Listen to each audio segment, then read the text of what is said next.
축구팬 여러분 안녕하십니까. 혁동호 감독 하나원큐 K리그1 6라운드가 끝났습니다. 6라운드가 종료됐고 이제는 7라운드 프리뷰를 할 시간이 되는데요. 우선은 6라운드 결과부터 보고 가겠습니다. 먼저 첫 경기입니다. 3월 19일 2시에 열렸던 수원 삼성과 강원FC의 경기. 수원 삼성이 2대2 마지막에 김상준 선수의 골이 터지면서 무승부를 가져갔습니다. 강원FC 입장에서는 졌다라고 생각을 하게 될 정도로 좀 아쉬운 경기가 되겠고, 윤성영 선수의 프리킥골 그리고 김건희 선수의 동점골 이후에 황문기 선수의 득점이 있었지만 김상준 선수가 마지막에 교체 투입돼서 좋은 골 보여주면서 수원 삼성이 이겼습니다. 비겼죠. 이긴 것 같이 느껴지는 그런 득점이었습니다. 양현준 선수가 득점을 기록하진 못했지만 굉장히 좋은 모습 보여줬기 때문에 앞으로 강원의 대대보가 될 수 있을 거라는 생각을 가지면서 MVP로 뽑아보겠습니다. 다음 경기 보겠습니다. FC서울과 제주유나이티드의 경기입니다. FC서울이 박호민 선수가 득점을 기록했지만 제주유나이티드 링 선수의 선취골과 그 다음 멀티골을 이겨내지는 못하면서 패배를 거뒀습니다. 사실 FC서울의 스쿼드가 B팀을 운영하지 않는데도 40명의 선수가 있고 그러면서 경기를 출전할 수 있는 17명의 스쿼드가 완성이 됐는데 그러면서 조금은 아쉬운 라인업을 짤 수밖에 없었고 그럼에도 불구하고 FC서울이 상당히 좀 잘 버텨줬다라고 생각을 할 수도 있을 것 같습니다. 개인적으로는 이 경기를 풀경기를 보기에는 좀 마음이 아파서 보진 못했고요. 우선은 제주유나이티드가 승리를 거뒀고 FC서울은 아쉽게도 패배를 하고 말았습니다. 개인적인 MVP 오늘 멀티골 기록했던 링 선수였습니다. 다음 경기 보겠습니다. 다음 경기 김천상무와 전북현대와 김천상무의 경기였습니다. 조규성 선수가 전반 32분 페널티킥으로 득점에 성공했지만 70분에 구스타보 선수가 좋은 골을 성공시키면서 1대1 동점을 가져갔습니다. 사실 이 경기 K리그에서는 황인재 선수를 MVP로 뽑았지만 개인적으로는 전북현대의 공격이 구스타보 선수가 들어간 이후부터 제대로 살아났다라고 생각을 했기 때문에 구스타보 선수를 MVP로 뽑게 됐습니다. 자, 다음 경기 보겠습니다. 다음 경기 수원FC와 대구FC의 경기였습니다. 4대3 수원FC가 승리를 가져갔는데요. 개인적으로 이번 시즌 가장 재미있는 경기가 아니었나 싶습니다. 골도 많이 터졌고 양팀의 수비 문제가 드러나긴 했지만 골이 많이 터졌다는 건 상당히 재밌었다라는 것으로 또 말을 할 수 있겠고요. 전반 4분 라마스가 득점에 성공했지만 전반 12분 이승우 선수가 K리그 데뷔골을 집어넣었습니다. 그리고 나서 세징야 선수가 다시 한번 달아나는 득점을 했지만 잭슨 선수가 동쪽골 넣으면서 2대2 동점인 상태로 전반전이 종료가 됐고요. 이후에 47분 니실라 선수, 후반 47분이죠. 니실라 선수의 골이 터졌고 3대2로 앞서 나가던 수원FC 세징야 선수가 황선민 선수의 태클로 인한 PK를 깔끔하게 성공시키면서 3대3 동점이 됐습니다. 이후에 수원FC가 좀 더 주도하는 흐름으로 갔다가 결국은 마지막에 김승준 선수가 득점에 성공하면서 4대3 승리를 가져갔습니다. 개인적으로 뽑은 MVP는 이승우입니다. 다음 경기입니다. 성남과 인천의 경기였습니다. 인천 유나이티드가 무고사 선수의 페널티킥 득점으로 1대0 승리를 가져갔고요. 이날 MVP는 PK를 깔끔하게 성공한 무고사 선수였습니다. 무고사 선수는 PK뿐만 아니라 다른 연계하는 움직임이나 이런 측면에서 분명히 좀 위협적인 모습을 보여줬기 때문에 뽑을 이유가 좀 충분했다고 보고요. 어쨌든 이 경기는 이렇게 종료됐습니다. 자, 마지막 경기 보겠습니다. 171번째 동해안 더비였습니다. 2대0 울산 현대가 승리를 거뒀고요. 71분 레오나르도 선수가 좋은 코스로 득점을 만들어내면서 먼저 앞서 나갔습니다.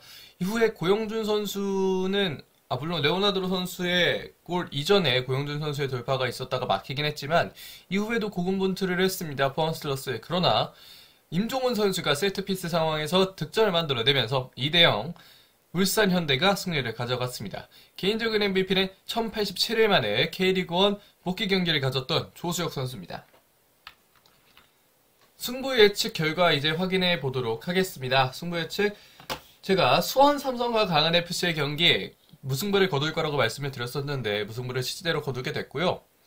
FC서울과 제주유나이티드의 경기 역시 제가 FC서울의 전력이 많이 떨어져 있기 때문에 제주유나이티드가 승리를 가져갈 것 같다라고 말씀을 드렸는데 제주유나이티드가 승리를 가져갔습니다.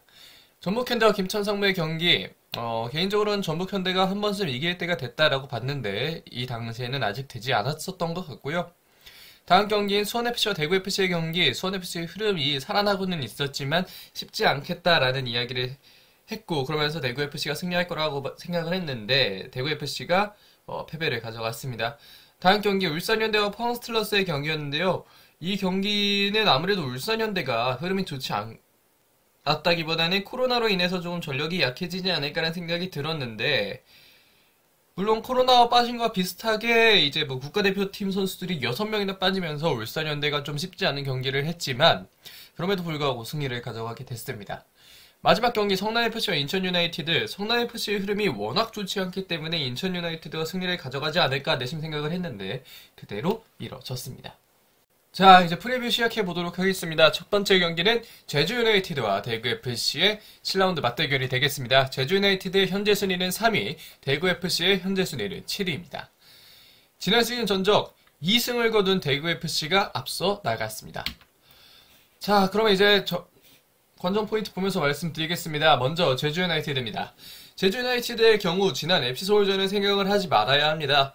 사실 FC서울이 지난 경기 완벽한 전력으로 나설 수 없기도 했고 제주유나이티드가 그렇기 때문에 뭐 사실 전력 분석에는 조금 어려움을 겪었겠지만 그럼에도 불구하고 FC서울과의 경기는 좀 주도를 했어야 되는 경기고 주도를 한 이후에는 좀 안정적으로 풀어갔던 제주유나이티드가 되겠는데 개인적으로는 제주유나이티드가 이제는 FC서울전을 생각하지 말고 다음 경기를 준비를 하는 것이 좋지 않을까라는 생각을 하고 있습니다.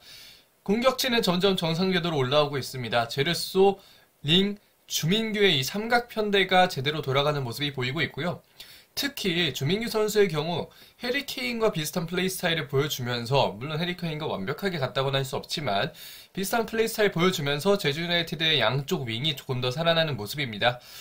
그렇기 때문에 제주유나이티드의 공격진은 점점 더 위험해지지 않을까, 위협적인 플레이를 하지 않을까 싶고요. 마지막으로 지난 시즌 맞대결을 생각을 해야 됩니다. 지난 시즌 마지막 맞대결, 물론 대구FC의 선수들의 일련의 사건으로 인해서 제주유나이티드가 크게 승리를 거둔 것이기도 하지만 제주유나이티드의 경기력 자체가 마지막에는 대구FC의 공포를 어느 정도 씻어냈다라고 말씀을 드릴 수 있을 정도로 좋았기 때문에 그런 측면에서 제주유나이티드는 그때의 기억을 자양분 삼아서 자신감을 갖고 좀 플레이를 하면 어떨까 싶습니다. 다음으로 대구FC입니다. 에드가의 빈자리를 메워야 합니다. 에드가 선수의 부상이 너무나 좀 뼈아프고 마음 아픈 부상이었는데 에드가 선수가 아무쪼록 좀 치료를 잘 받고 대구FC는 어디든 잘 뛰었으면 하는 바람이 있고요. 에드가 선수의 빈자리는 제카 선수가 들어왔는데 제카 선수가 바로 뛸 수 있을지 없을지는 잘 모르겠습니다. 다만 A매치 휴식기를 어느 정도 거치고 오기 때문에 ACL 가기 전에는 한번 뛰었으면 좋겠다는 생각이 있는데 과연 어떻게 될지는 일단 한번 지켜보시는 게 좋을 것 같고요. 정태욱 선수의 폼이 조금 더 올라와야 하지 않을까 싶습니다. 사실 정태욱이라는 수비수는 국가대표 바로 아래에 있다고 생각해도 될 정도로 좋은 수비수인데 최근 폼이 아주 좋다고는 볼 수 없을 것 같습니다.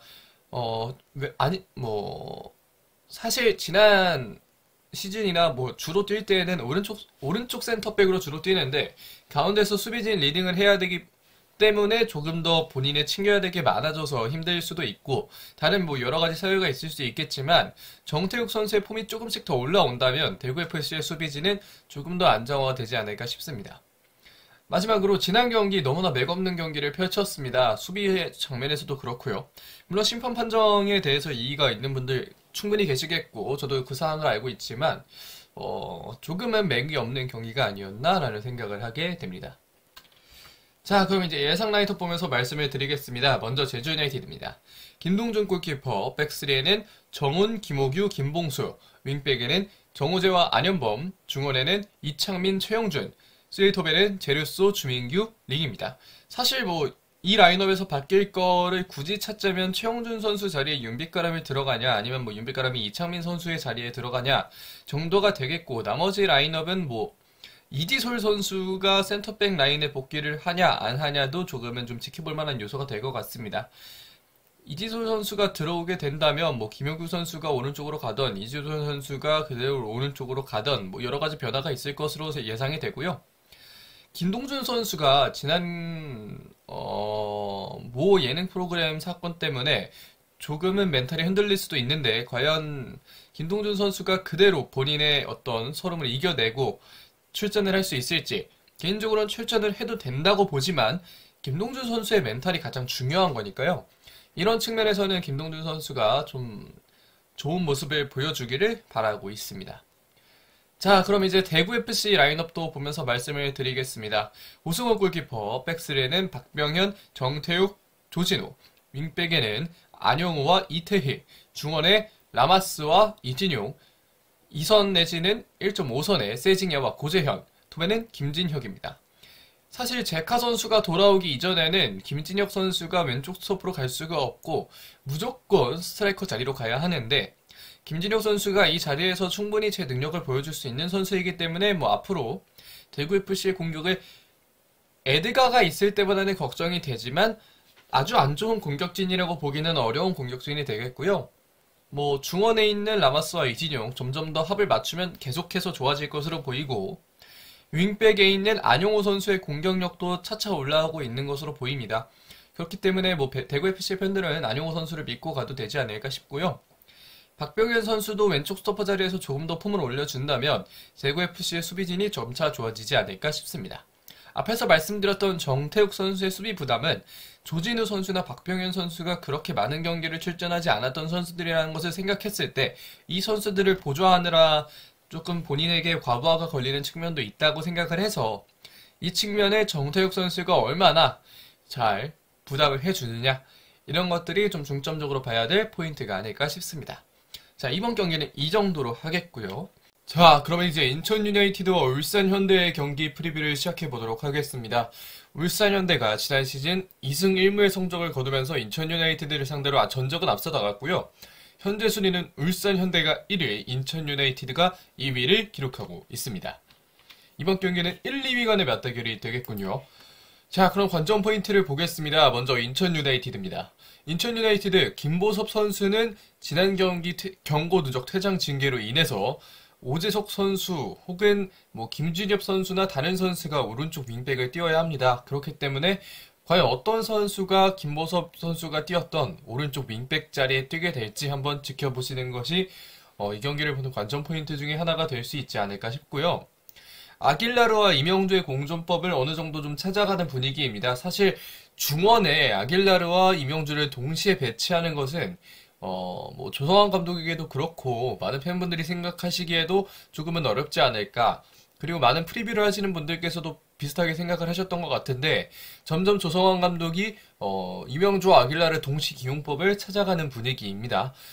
이명주 선수가 중원에서 여름과 함께 활동량을 책임져 준다면 김도혁 선수가 메잘라적인 스타일로 중원에 내려올 때 아길라르 선수는 약간의 수비적인 가담을 해주면서 본인의 공격성을 살릴 수 있는 플레이를 많이 해주고 있다라는 생각이 좀 들었고요. 그 와중에도 무고사는 무고사였습니다. 사실 페널티킥 마무리를 하지 못했다면 0대0 무승부가 나올 수도 있는 상황이었는데 그럼에도 불구하고 무고사 선수가 좋은 마무리 능력 보여주면서 인천 유나이티드가 지금의 흐름을 살려나가는데 굉장히 큰 도움을 줬습니다. 자, 다음으로 울산현대의 관전 포인트를 보겠습니다. 울산현대는 삼선과 수비진 부상이 너무나 뼈아프게 다가오고 있습니다. 먼저 원두재 선수가 국가대표 경기 이후에 경기 이후가 아니죠. 국가대표 경기 훈련 중에 이제 어깨 탈골 부상을 당하면서 6주간 부상이 되었고요. 수비진에서는 이제 김기희 선수가 무릎 부상을 당하면서 어느 정도의 휴식 시간을 갖게 됐습니다. 김영권 선수는 지난 A매치를 보면 조금 몸이 무거운 모습이 있긴 했는데 과연 김영권 선수가 좀 괜찮은지 한번 좀 확인을 해봐야 되지 않을까 싶고 울산현대에서의 김영권 선수가 차지하는 위치가 있는데 과연 김영권 선수가 출전을 할 수 있을지 아니면 출전을 하기 좀 어려운 상태일지 한번 지켜봐야 될 것 같습니다. 그리고 왜 이기는지 모르겠습니다. 사실 포항슬러스에게 개인적으로는 정말 질 거라고 봤는데 이 경기를 포항슬러스를 상대로 울산현대가 이길 거라는 생각을 하지 못했고요. 이긴 것이 상당히 좀 놀라운 상황이고 울산현대가 그만큼 좀 조직력이 좋아지지 않았나 싶습니다. 파도를 너무 강하게 맞고 있는 중인데 과연 인천 유나이티드를 상대로 승리를 하면서 선두권 싸움에 어느 정도 좀 전반기 선두권 싸움에 어느 정도 좀 앞서 나가는 그림을 그리게 될지 한번 보시면 좋을 것 같습니다. 자, 그럼 이제 예상 라인업을 보면서 설명을 드리겠습니다. 먼저 인천 유나이티드입니다. 인천 유나이티드 김동원 골키퍼, 백스리에는 데이브리지, 김동민, 오반석, 윙백에는 민경현과 오재석, 중원에는 여름과 이명주, 이선에는 김도혁과 아길라르, 톱에는 무고사가 되겠습니다. 사실 이 자리, 이 오재석 선수의 그림이 있는 이 자리는 뭐 오재석 선수의 어떤 몸 상태가 제대로 올라오지 않았다면 오재석 선수를 쓰기보다는 아무래도 김준엽 선수를 기용하는 가능성이 조금 더 높아 보이지 않나라는 생각 갖고 있는데요. 과연 이 점에 있어서 어떤 식으로 흘러가게 될지 한번 또 경기 보시면서 체크를 해보시면 좋을 것 같습니다. 그리고 이제 울산 현대 라인업 보겠는데요. 조현우 골키퍼, 백포에는 서령우, 김영권, 임종은, 김태환, 중원에는 박용우, 이규성, 아마노, 윙에는 박호와 김민준, 톱에는 레오나르도입니다. 개인적으로 국가대표 선수 4명이 빠진 자리가 생기지 않을까 싶다는 좀 말씀을 드리고 싶은데요. 우선은 골키퍼 자리에 조현우, 한 경기만 뛰고 왔기 때문에 그대로 뛸 수도 있겠지만 혹여나 상태를 체크해봐야 한다면 조수혁 선수가 나설 가능성도 있지 않을까 싶습니다. 그리고 센터백 자리 만약 김영권 선수의 몸 상태가 아직 올라온 상태가 아니라면 이번 백스리를 한번 가동할 수도 있지 않을까라는 생각이 들고요. 이 오른쪽 풀백 자리 김태원 선수도 이번 A매치 2경기를 다 뛰었습니다. 그렇기 때문에 김태환 선수의 체력이 조금 문제가 된다면 김태환 선수 대신에 오인표 선수라든지 아니면 김재성 선수가 출전할 수 있지 않을까 싶고요. 왼쪽 윙에서의 바코드는 이 프리뷰 영상이 올라가는 3월 30일 새벽에 이미 친선 경기를 뛰었습니다. 친선 경기 풀타임을 소화했는데 바코 선수의 체력이 괜찮다면 뛰겠지만 바코 선수의 체력이 좋지 않다면 이 자리에 처음부터 이청용 선수 들어가고 오른쪽에 김민준 선수가 아닌 엄원상 선수 들어간다든지 여러 가지 방안이 좀 나올 수 있지 않을까 싶습니다. 자, 그럼 인천 유나이티드와 울산 현대의 경기는 이 정도로 보겠고요. 다음 경기 보겠습니다. 다음 경기는 이제 김천 상무와 수원 삼성의 경기입니다. 지난 시즌 전적은 당연히 없고요. 김천 상무의 현재 순위는 5위, 그리고 수원 삼성의 현재 순위는 9위가 되겠습니다. 관전 포인트 보겠습니다. 먼저 김천 상무입니다. 조직력이 맞는 듯 안 맞는 듯 약간은 헷갈리는 분위기가 있습니다. 사실 전북 현대를 상대로 비기긴 했지만 그럼에도 불구하고 조금씩 아쉽다라는 생각이 들 수 있는 그런 점이 조금 있었는데 이 점을 좀 어떻게 해결하게 될지 한번 지켜보시면 좋을 것 같고요. 수비 문제는 어디서 찾아야 할까? 개인적으로 수비가 너무 좀 무너지는 점이 좀 있지 않나 싶습니다. 김천 상무의 수비진은 국가대표 바로 아래에 있는 선수들 내지는 국가대표인 선수들이 즐비한 물론 센터백만이지만 굉장히 좀 많은 그런 센터백 라인인데 그럼에도 불구하고 아직까지 수비 조직력이 올라오지 않았다는 점은 김천이 계속해서 A매치 기간 동안 잘 보완했어야 되는 점이 아닐까 싶습니다. 그렇기 때문에 조규성만 보고 가기엔 시즌이 길지 않나라는 좀 생각을 하게 되는데요. 조규성 선수가 이번 경기에서 복귀를 할 수 있을지 없을지도 사실 미지수인 상황입니다. 25일에 자가격리에 들어가기 시작을 했다면 딱 4월 1일에 풀리게 됩니다. 26일에 했다면 4월 2일에 풀리게 되고 그렇기 때문에 김선 상무의 경기에 뛰려면 뛸 수 있지만 과연 뛸 것인가에 대한 그런 조금은 고민도 생길 것 같고요. 다만 그렇다면 김천은 라인업을 어떻게 짜야 할지에 대해서도 조금 고민을 갖게 되지 않을까 싶습니다. 수원 삼성의 관전 포인트를 이제 보면요. 막판 뒷심은 정말 좋습니다. 이번에도 김상준 선수가 강원을 상대로 마지막 정말 영화 같은 헤딩골을 넣으면서 비기는 데에 성공을 했는데 그런데 중원의 상태가 좋지 않으면 이 뒷심을 늘 발휘할 수 없기 때문에 수원 삼성이 승점을 드랍하는 일이 상당히 많아질 것으로 보입니다. 따라서 중원의 조직력이나 선수들의 컨디션을 좀 올려줘야 하는 박건하 감독이 되겠고요. 다행히도 좋은 점은 김건희 선수가 살아나고 있다는 점이겠습니다. 자, 그러면 이제 예상 라인업 보면서 말씀을 드리겠습니다. 먼저 김천상무입니다. 4-4-2를 예상합니다. 황민재 골키퍼, 백포에는 유인수, 하창래, 박지수, 정동윤, 중원에는 이영재와 정현철, 양쪽 윙에는 서진수와 권창훈, 톱에는 조규성과 김지현, 이렇게 나설 예정으로 보입니다. 사실 조규성 선수의 코로나 리스크도 분명히 있고요. 왜냐면 조규성 선수가 코로나로 인해서 아랍에미리트와의 경기 원정 자체를 가지 못했기 때문에 조규성 선수가 어떤 플레이를 보여줄 수 있을지 혹은 아예 플레이를 할 수는 있을지가 조금 문제가 되겠고요. 권창훈 선수 역시 국가대표 팀에서 두 경기를 모두 뛰고 왔기 때문에 모두 선발 출전을 해서 뛰고 왔기 때문에 약간은 좀 부담감이 있을 수 있지 않을까라는 생각이 들고요. 이외의 포지션은 4-4-2로 나오던 4-3-3으로 나오던 나올 수 있는 선수들이 그대로 나오지 않을까 싶습니다. 그럼 이제 수원 삼성의 라인업을 보도록 하겠습니다. 먼저 양형목 골키퍼, 백스리에는 불투이스 민상기, 장호익, 윙백에는 이기재와 김태환, 중원에는 한석종, 김성준, 강현묵, 투톱에는 오현규와 김건희입니다. 백스리를 먼저 말씀을 드리면 장호익 선수 자리에 이한도 선수가 서게 될 가능성도 충분히 있고요. 중원 구성은 지난 경기에서도 뭐 나쁘지 않은 모습 보여주었던 유재호 선수가 출전을 할 가능성도 충분히 있지 않나 라는 좀 생각을 가지고 있습니다. 따라서 어떤 선수가 나올지는 경기를 보면서 박건하 감독의 구상을 함께 지켜보시는 것이 가장 좋지 않을까 이런 생각을 하게 됩니다. 자, 그러면 김천성과 수원 삼성의 경기는 프리뷰 이 정도까지 하겠습니다. 자, 다음 경기는 강원FC와 전북현대의 경기입니다. 강원FC의 현재 순위는 5위, 전북현대의 현재 순위는 11위가 되겠는데요. 지난 시즌 전적 1무 2패, 전북현대가 2승을 가져갔습니다. 사실 할 말이 가장 많지까지는 않은 두 팀이긴 하지만 일단 말씀을 드리도록 하겠습니다. 이제 강원FC 보겠습니다. 윤석영 선수가 복귀하면서 백스리는 충분히 달라질 것으로 보입니다. 그렇기 때문에 임창우, 강지훈, 누가 오른쪽 윙백으로 갈지도 조금은 궁금해지는 상황이고요. 그러면서 동시에 케빈 회그 얀손 선수의 폼도 조금은 궁금해집니다. 지난 경기에서도 우여곡절 끝에 결국 뛰긴 했기 때문에 과연 케빈 선수가 A매치 기간 동안 얼마나 선수들과의 조직력을 맞추고 폼을 올려줬는지 이런 점이 있어서 상당히 좀 궁금해졌고요.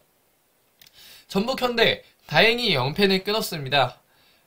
흔히 다른 팬분들께서 말씀하실 때는 이제 거위에 배를 가르지 않았다라는 이야기를 좀 많이 하시던데 일단은 연패는 끊었습니다. 다만 그럼에도 불구하고 미들진의 조직력이 약간은 좀 좋지 않아 보이는데 이것이 사실 축구를 보는 시각은 모두가 다 다르기 때문에 미들진의 조직력이 왜 문제야라고 말씀하실 수도 있겠지만 개인적으로는 김상식 감독의 세부 전술들이 조금 더 잘 들어온다면 그러면 미들진 자체의 클래스는 상당히 높은 클래스이기 때문에 그런 점에 있어서 상당히 좋아질 것 같은데 아직까지 이게 단어는 조직력이지만 미들진에서 뭔가 풀어나갈 수 있는 것들을 많이 살려주지는 못하고 있다라는 생각이 들었습니다. 네, 그렇고 구스타보 일류첸코 선수 동시 기용은 좀 좋은 방법이 아닐까 싶습니다. 일류첸코 선수도 피지컬이 좋고 구스타보 선수도 피지컬이 좋지만 구스타보 선수의 헤더 능력 이것은 정말 중요한 무기가 될 수 있기 때문에 구스타보 일류첸코 선수의 동시 기용을 한 번쯤은 생각해보는 것도 좋지 않을까라는 생각을 하고 있습니다. 자, 그럼 예상 라인업 보겠습니다. 먼저 강원FC입니다. 유상훈 골키퍼, 백스리에는 윤석혁, 서민우, 그리고 김영빈, 윙백에는 정승용과 임창우, 중원에는 김동현, 코바야시, 황문기, 투톱은 이정협과 양현준입니다. 사실 김대원 선수가 복귀를 하게 된다면 김대원 선수가 양현준 자리에 서고 황문기 선수 대신에 이제 양현준 선수가 그 자리로 들어갈 수 있겠고 백스리에서의 변화를 좀 말씀을 드리면 윤석영 선수가 들어온 대신에 강지훈 선수가 오른쪽 윙백에서 빠지게 됐습니다. 다만 오른쪽 윙백에서 강지훈 선수가 지속적으로 좋은 모습 보여줬기 때문에 이런 측면에서는 충분히 강지훈 선수가 출전을 할 수 있지 않을까라는 좀 생각을 하게 되고요. 김대원 선수 역시 몸이 잘 올라왔다면 그렇다면 좀 연쇄적인 이동이 있을 수 있지 않을까 싶습니다.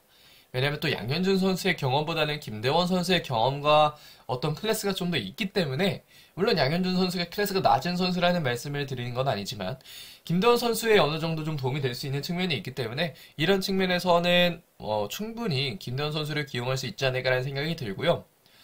그러면 이제 전북현대 라인업 보겠습니다. 송범근 골키퍼, 백포에는 김진수, 박진섭, 홍정호, 이용 선수가 아니 최철순, 아마 김문환 선수가 들어올 가능성도 있지 않을까 싶습니다. 그리고 중원에는 류재문, 백승호, 김진규. 사실 김진규 선수가 소집 초기에 백승호 선수도 마찬가지고 코로나가 있었는데 지금쯤은 복귀는 가능한 상태입니다. 따라서 복귀는 할 수 있지만 컨디션이 어느 정도일지는 잘 모르겠고요. 그렇기 때문에 좀 어떻게 될지, 이것도 역시 제가 말씀드릴 수 있는 건 경기 당일 라인업을 한번 보시라는 말밖에 할 수가 없고요. 윙에는 왼쪽 윙에 좋지 않은 소식이 있습니다. 왼쪽 윙에 송민규 선수가 지금 인대팔 부상이 있다고 하는데 아무쪼록 송민규 선수가 조금 건강하게 복귀를 해줬으면 좋겠고요. 그러면서 아마도 왼쪽 자리에 지금은 김승대를 보낸 상황이기 때문에 바로우 선수가 입국을 해서 자가격리를 하고 다 몸이 좀 올라왔다면 바로우 선수가 뛸 수도 있겠지만, 개인적으로는 그냥 이지훈 선수나 다른 선수 한번 써봤으면 좋겠습니다. 제발. 박규민이든 어떤 선수든 좀 써봤으면 좋겠고, 그 선수들이 충분히 능력이 있는 선수들이기 때문에 꼭 김상식 감독이 한 번쯤은 써봤으면 좋겠다라는 의견을 좀 말씀을 드리고요. 오른쪽 윙에는 당연히 문선민 선수가 잘 뛸 것으로 보이고, 톱에는 일류첸코입니다. 전북현대 라인업 이 정도로 좀 설명을 드릴 수 있겠고요. 송민규 선수가 아무쪼록 좋은 건강 상태로 잘 복귀하기를 정말 염원하겠습니다. 자, 그러면 이제는 수원FC와 성남FC의 프리뷰를 시작해보도록 하겠습니다. 수원FC의 현재 순위는 8위, 성남FC의 현재 순위는 12위입니다. 지난 시즌 전적은 2승 1패로 수원FC가 성남FC를 상대로 앞서 나갔습니다. 자, 그럼 관전 포인트 보면서 말씀을 드리도록 하겠습니다. 이승우 선수가 첫 골을 넣으면서 수원FC는 점점 올라오고 있습니다.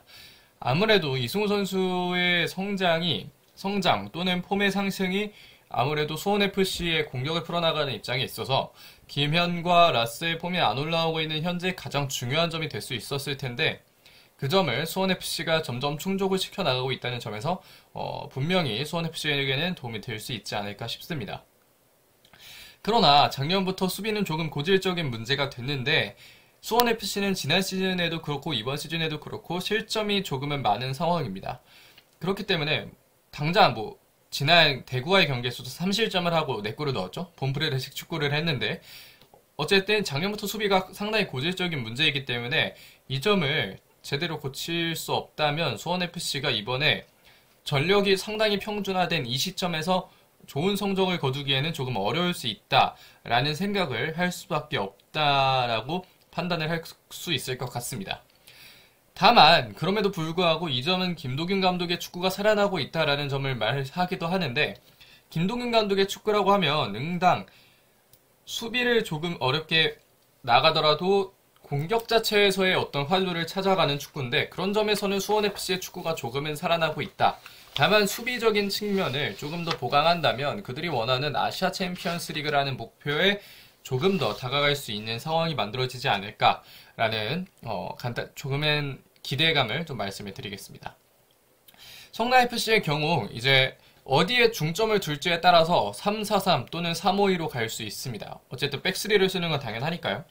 그러나 성남FC에 있어서 투미드를 사용하는 건 조금 부담스러울 수 있을 것 같습니다. 중원에서 투미드를 썼을 때 이종성과 예를 들면 김민혁, 이 두 선수가 선다면 중원에서의 활동량은 어느 정도 활동량은 활동량대로 채울 수 있겠지만, 다른 투미드를 사용하는 팀보다는 투미드의 무게감이 조금은 떨어지는 게 사실입니다. 그렇기 때문에 투미드는 좀 부담스럽고, 개인적으로는 3-5-2 포메이션이 가장 지금 성남에게는 좋은 포메이션이 아닐까 싶습니다. 이전에 5-4-1은 정말 중원에 거의 4명을 배치하는 스타일이었으니까요. 그래서 언제쯤 살아날 수 있을까라는 질문을 하시면 저는 모르겠습니다.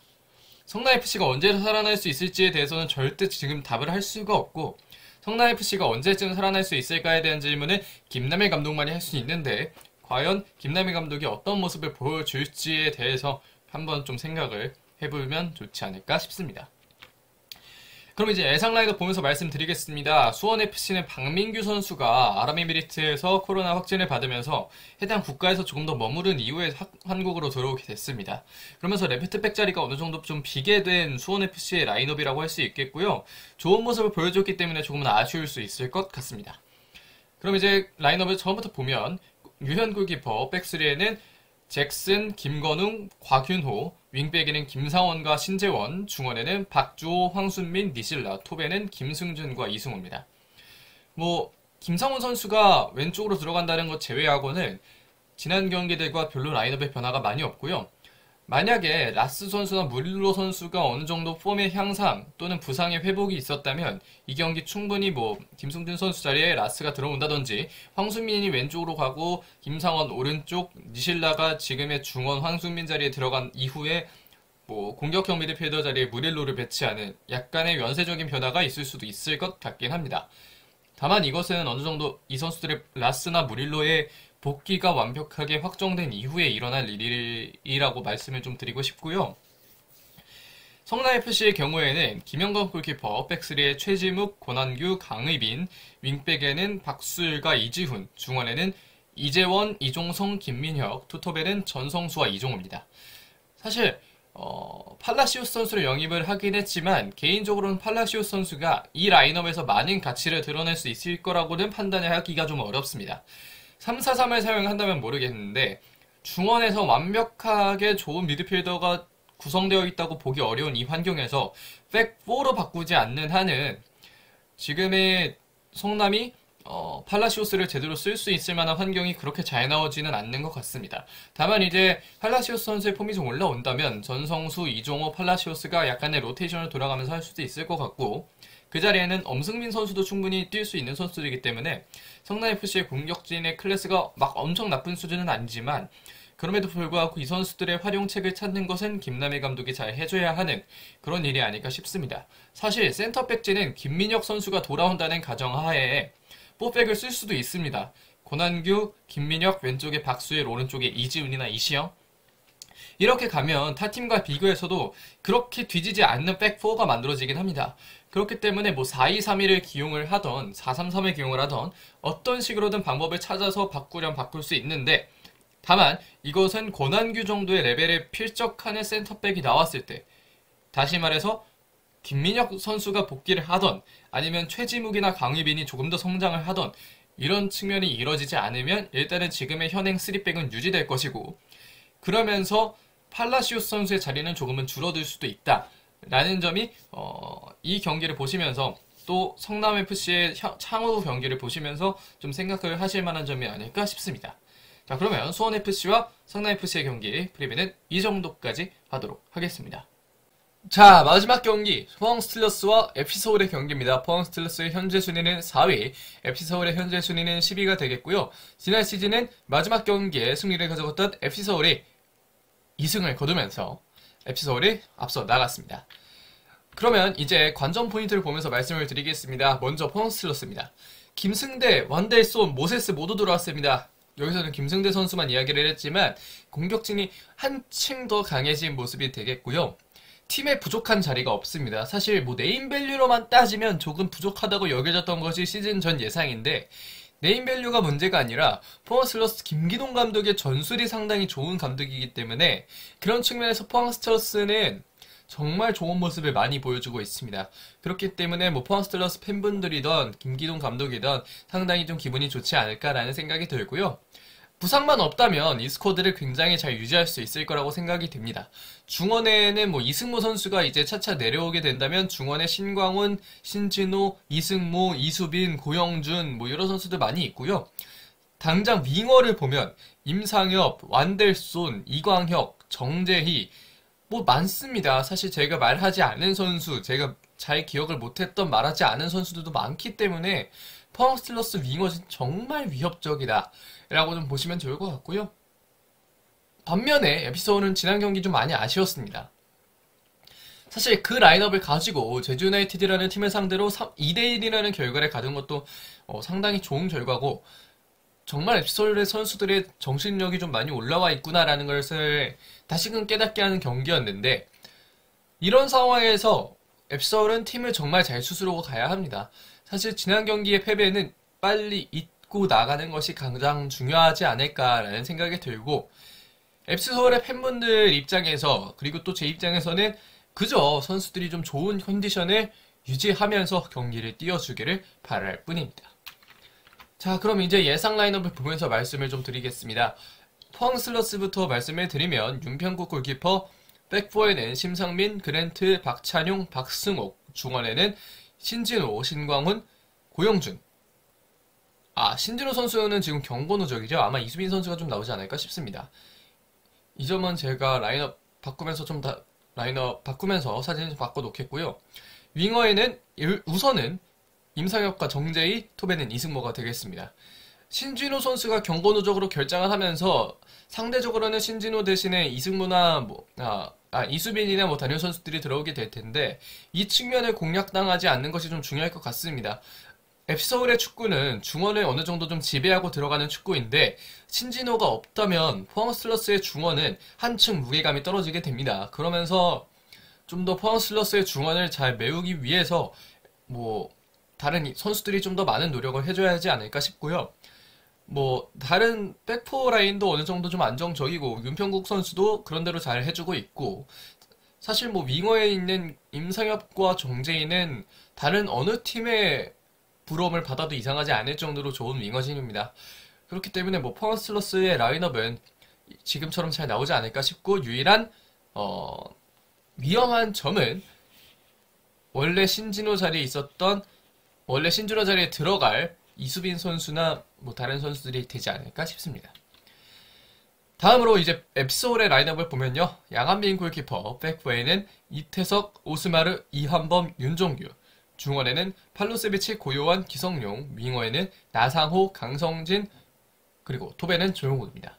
사실 나상호 선수가 확진이 되면서 조용 선수로 이제 대체 발탁이 되었는데, 나성호 선수가 일단 좀 더 좋은 컨디션에 있기를 좀 많이 바라겠고, 다른 코로나에 걸렸던 선수들, 코로나에 안 걸렸던 선수들 모두 좀 좋은 컨디션으로 나와줬으면 하는 것이 어느 정도 좀 바람이 되겠습니다.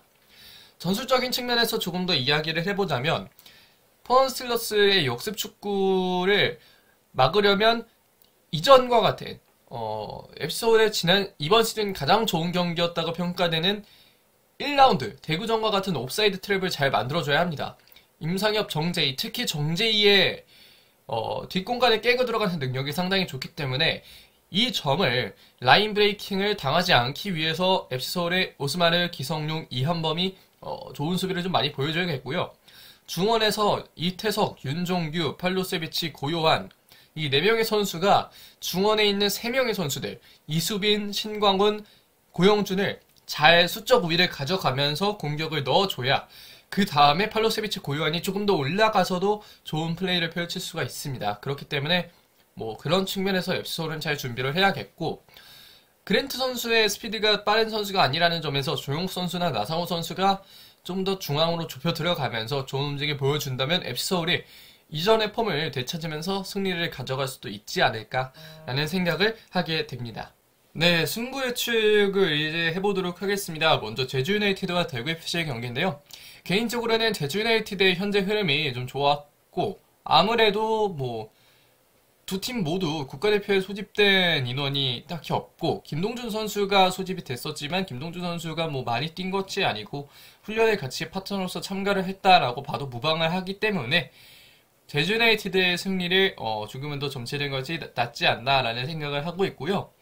다음 경기 인천 유나이티드와 울산현대의 경기, 기본적인 흐름이라면 울산현대의 승리를 당연히 점치는 것이 맞겠지만, 현재 울산현대가 국가대표에 간 선수들이 있고 그 선수들의 컨디션이 온전하지는 않을 수 있다는 점을 생각했을 때 울산현대가 무승부를 거둘 가능성도 충분히 존재한다.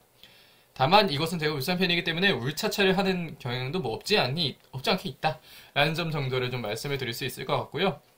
김천상무와 수원삼성의 경기로 넘어가 보겠습니다. 이 경기는 개인적으로는 김천상무가 조규성 선수가 복귀를 완벽하게 한다는 가정 하에 김천상무의 승리를 좀 예상을 할 수 있겠고요.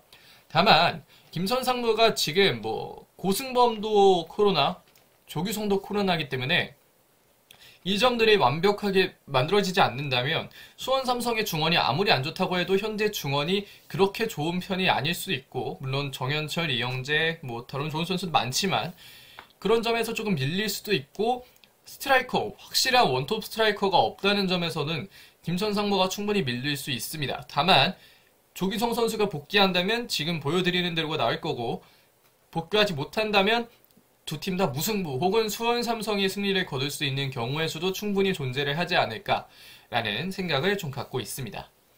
다음으로 이제 강원FC와 전북현대의 경기를 볼 텐데요.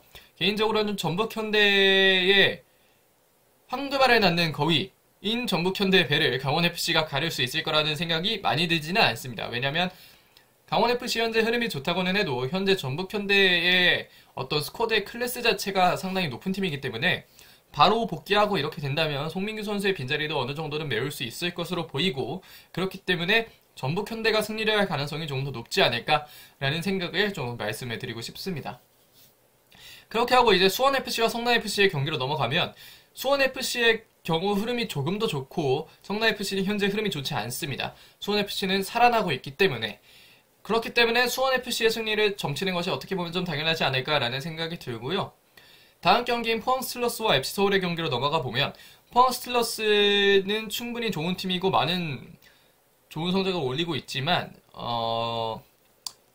일단은 신진호 선수가 없다는 점, 그 점이 가장 일단 중원에서 좀 미스 포인트가 될 거고, 그 점이 FC 서울과 포항 스틸러스의 경기를 두 팀이 무승부를 거둘 것이라고 예상하게 하는 가장 큰 포인트가 아닐까 싶습니다. 신진호 선수가 중원에 있었다면 어느 정도 중원을 지배하고 들어갔을 텐데, 그런 선수가 지금 경고노적으로 제외가 됐기 때문에 개인적으로는 FC 서울이 무승부를 충분히 거둘 수 있는 여건이 만들어지지 않을까 싶습니다. 자, 여기까지가 이제 K리그 1 6라운드 결과 체크 N 7라운드 피리뷰였습니다. 뭐 아무래도 국가대표 경기 이후에 있는 경기이고, 국가대표 선수들이 얼마나 잘 복귀를 하느냐에 따라서 경기의 결과가 좀 바뀔 수 있지 않을까 싶은데, 아무쪼록 이번 라운드도 함께 잘 시청을 해주시고 함께 좋은 즐길 수 있는 K리그를 좀 같이 만들어갔으면 좋겠다라는 말씀을 드리면서 이번 영상은 여기까지 하도록 하겠습니다. 고맙습니다.